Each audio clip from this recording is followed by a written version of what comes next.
Ako si Franklin John Baroga. I am the current president ng VR3 Prints Corporation. Nag-start si VR3 April of 2023. Binuo namin yung VR3 para makater lahat ng product. In short, all-in-one siya. One-stop shop. Meron kami sa garment, cut and sew, embroidery, full sublimation, signages, acrylic, metals, plastic, mga tent.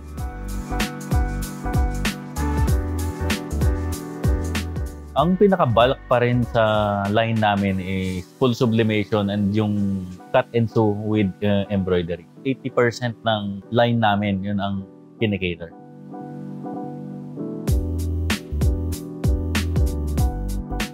Actually, si Uniprint, matagal na ako ng supplier si Uniprint. Way back 2015, 2016 pa lang, kilala ko na si Boss Gilbert. Kaibigan ko matalik yan, si Boss Gilbert ng Uniprint. 2016, 2015 pa lang. Hindi pa sikat ang sublimation nun. Sa kanya ako kumuha ng mga units ng mga Epson F6-70 ko, mga 44 inches. Yeah, 44 inches. Then hanggang kumuha ako sa kanya ng marami. Sunod-sunod na yun. Hanggang dumami yung mga sublimation units ko. I think it was 2021 when I decided na mag-add ako ng embroidery. Though may embroidery na ako dati, but may mga modern ones kasi that time, like mga Yontin. So, kumuha ako kay Sir Gilbert dati ng 1 unit ng embroidery machine. After few months, kumuha ulit ako, pangalawa. After, I think, 3 months.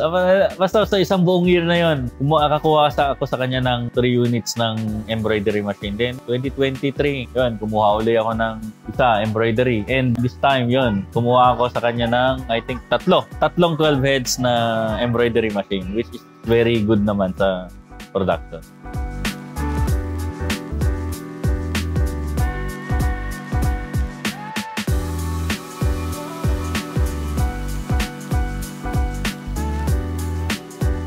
Kasi sabi nga nila, don't put all the eggs in one basket. Diversify yung product mo.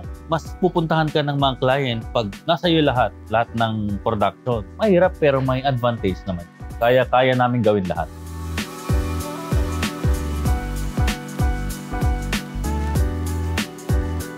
The real challenge pa rin is people management or yung employee management pa rin. Iba-ibang line, iba-ibang expertise ng tao, yun ang pinakamahirap na part na i-handle.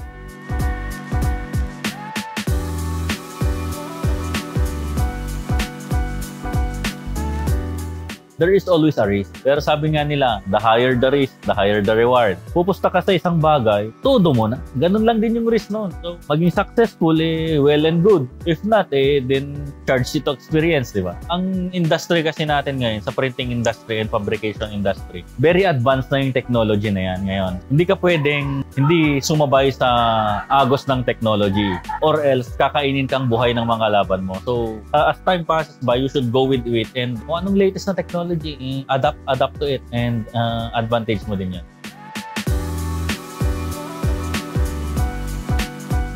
Yung mga baguhan, mga aspiring ngayon, ituloy-tuloy nyo lang. Lahat naman talaga yan, nagsisimula sa maliit. Bago ka makataas, kailangan mo daanan yung proseso. Kung nasa mag-press ka pa lang ngayon, nasa maliliit na press, okay lang yan. That's a part of the process. Sabi nga nila, may stages yan. May beginning stage, hanggang ma-master mo yung business, then tuloy-tuloy na yon. Just keep on working hard and to be successful.